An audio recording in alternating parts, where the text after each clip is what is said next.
Lindsay here, the Frugal Crafter. Today I'm going to share with you my best ever DIY Christmas gift. And I know it's the best because I've been making these for 15 years and it is one of my most requested gifts, especially by my mom. Oh, wait one second. Hey Mom, if you're watching, could you do me a favor and click that red X up in the corner of the screen? Yeah, right up there. Could you click that, please? Thanks, Mom. Oh, that was close. I didn't want Mom to see the project that I'm making, but I didn't want to wait till after Christmas to share it with you because I think it's such a thoughtful, wonderful gift that you can give your parents, your in-laws, aunts, uncles, sisters, brothers, and you can make another one for yourself while you're doing it and get a year scrapbooked all at once. In today's project, I'll be using the Christmas bundle from designbundles.net. This is a digital kit packed with over 900 design elements. Don't worry if you've never crafted with digital product before, because I'll walk you through creating a digital scrapbook page and also show you how you can use the products just like you would traditional scrapbooking papers. If you have a digital die cutter, you'll enjoy the cut files and fonts that come in this kit, and the fonts can be used in any word processing software you're already used to using. I will also be giving away one of these bundles on my blog, so make sure you go over to thefrugalcrafter.wordpress.com and sign up to win. Now, let's get started. First, we have to make the base of our calendar, and I use a website called pdfcalendar.com. It's completely free. I have no affiliation with them, but I've been using this for the past few years, and it's really helpful. So basically, what you do is you tell them what kind of calendar you want. I want 1 month on a page. You tell them what month you want to start with, and then you tell them how many pages you want. So I started mine with January 2017 and selected 12 months. I also made sure my calendar was landscaped so that I could have a long, wide calendar. And there you can see it downloads right into your computer and you can print off as many as you need. And I like to print it off on cardstock so I have a really stable base for my DIY calendar. While we're at the computer, I'm going to show you how I put together a digital scrapbook page. Now, you may choose to do this all traditionally, but it's nice to know how to do this. And if you're making more than one calendar, I urge you to try this, at least for a few of your pages, because it will be a real time saver. Once you go ahead and make your calendar, then you just have to print off as many as you need. So what I've done is I've opened up one of the blank papers that kind of has a watercolor texture and resized it to 8.5 by 11 at 300 dots per inch. That gives me the perfect size canvas for me to print off in my standard home printer. Now I need to place all of my photos and decorations onto my paper. So what I like to do is click on the photo or the element that I want, and then I hit Control-C because I'm on a PC computer to copy it, and then I hit Control-L to paste in a new layer. Or you can do Control-V either. I'm not sure on a Mac, but that's the shortcuts for PC. So I'm putting all of the photos in first because I think the photos are the most important part of a scrapbook. And you'll notice that when we go to actually assemble our scrapbook that I go very photo heavy because that's the important stuff. And I like that silly face that my daughter Lila was making there. So now that I've got the photos arranged pretty much where I want it, I can start to look at my embellishments, and I loved this beautiful watercolor wreath. There were so many hand-drawn, hand-painted watercolor elements in this kit that I was completely in love with it. Now I love the idea of my daughter's pretty faces inside of that wreath, but I didn't want to have the corners of that photo sticking around. So what I did after I got my photo placed exactly where I want it, as I chose the magic wand tool, and that's a selection tool, and I clicked around the wreath on that layer, and what it did is it selected everything that wasn't the wreath around it. And so then I go to the layer with their photo and I hit delete, and it's going to delete anything on that canvas that is in that area. So then I got a nice I basically clipped that photo to the shape of the wreath. And then if I do have any little bits poking out or any parts through the wreath that I can see, I can just clean it up with an eraser. That's a little advanced, but you may want to know how to cut a piece of pattern paper into a certain shape, and that's the way you do it. They do make things called clipping masks for that, but I find you can do it with any object just in that fashion. I did merge those two layers together so I can move them around the canvas as one piece, but don't worry about that. Just try to keep it simple if you've never done this before, and just try to get all the elements you want into your page. I love elements like this that have a transparent background. Those are the PNG files. So if you're looking, you'll usually see photos that have JPEGs in them, some that have PNGs. Those are both files that you'll be able to use with whatever software you have, but the PNGs have a clear background, so it's easy to lay things on top of other things.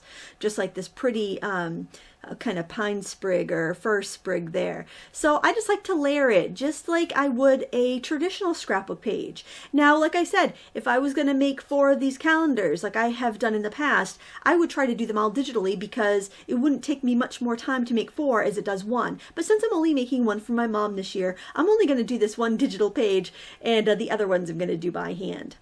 Now, something else that that I like to do, there's my example there. I decided to make this ahead of time first because I know I'd be really slow if I was trying to think about it all at the same time. So something else I like to do is add my text right on here with the tools in my software. So I'm going to choose the text tool, and I'm going to put the details of this day on the page, which is basically just photos of my daughter before the band concert. There's so many pretty fonts in this set. I am using Sweet Case, and the other one is Bohem, I think, or Bohemian Bohem, I think. And I'm using one font. I like to mix up my fonts. I'll use one font for Maisie and Lila. That's the Bohem font.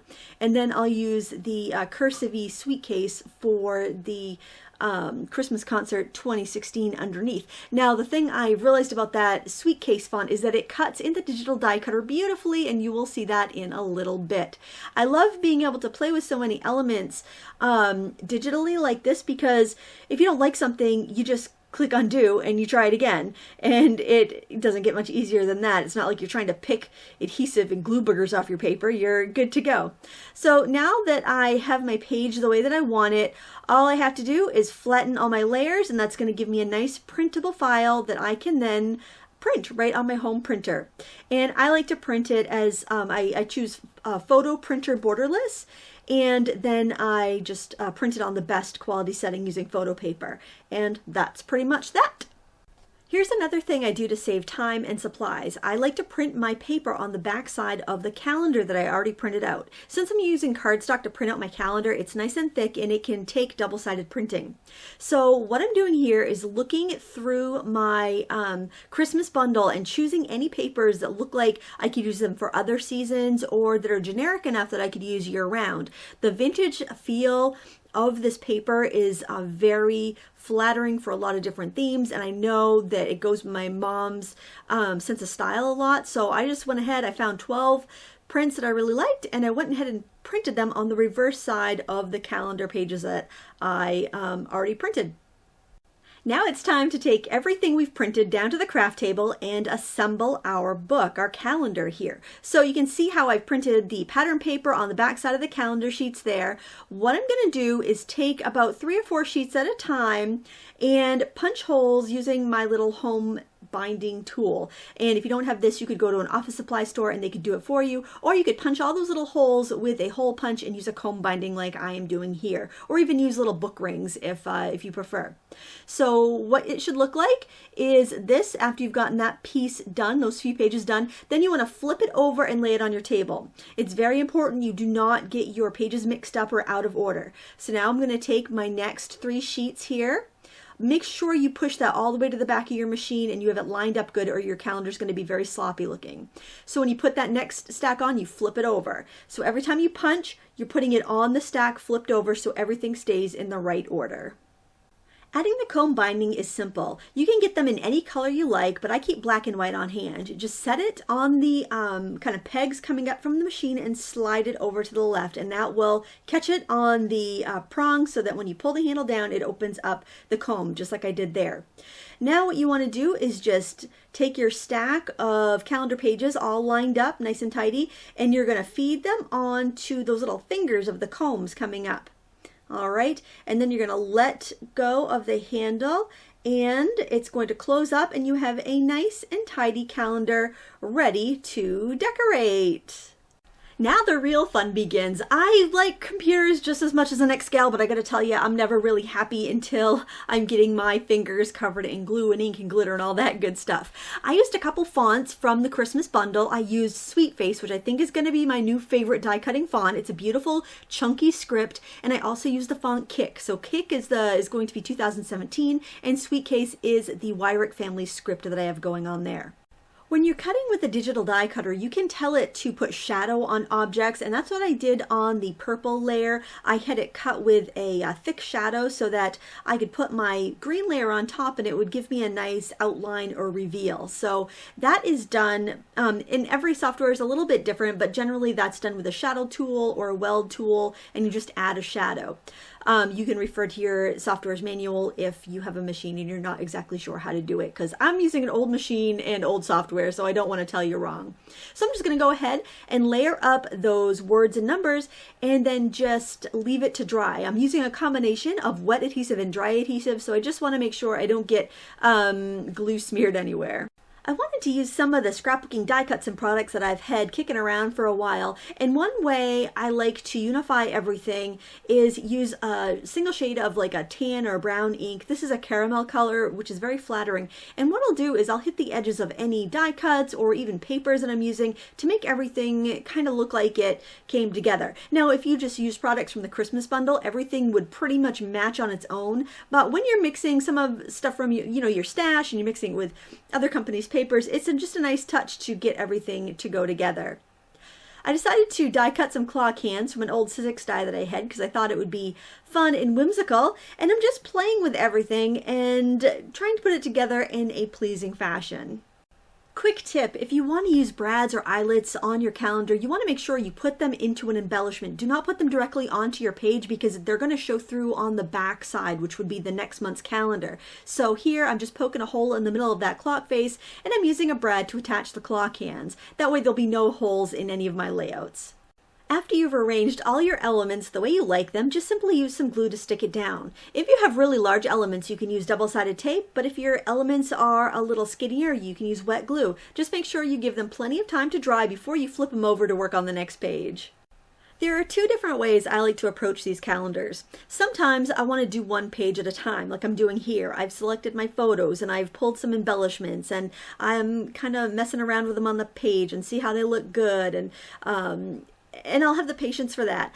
Other times I like to just go through and stick down all my photos and then come back the next day and embellish. You can do whatever is best for you. You may decide that you don't want to put a lot of embellishments on it. The photos are the star. Make sure the photos can be seen, and I think your project is going to turn out beautifully.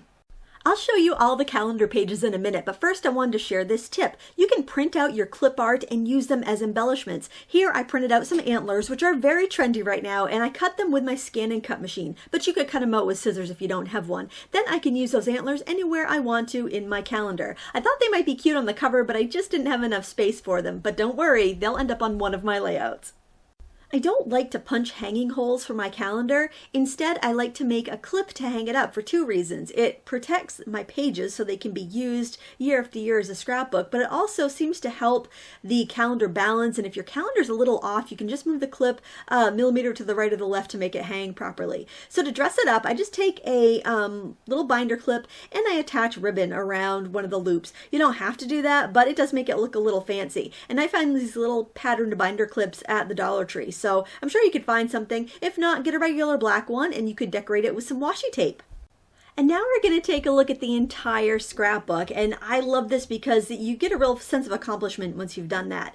You can see that the patterns in this kit are versatile enough that I could use them. There's those antlers, see them? You can use those all year round. Of course, using the washi tape and embellishments and things I had in my stash just made them a little more seasonal, so it's a great way to use up your stash. I want to thank designbundles.net and fontbundles.net for sponsoring this video. Please check out the Christmas bundle to find all the digital supplies I used here. If you were to purchase all of these bundled items separately, it would cost $557, but right now you can get the commercial use bundle for $34, and I pretty much just buy commercial use now because of all the projects that I do. Don't wait, this deal ends soon. I want to thank you so much for hanging out today and watching, and I hope you try it for yourself. Let me know if you have any questions in the comments below. Until next time, happy crafting!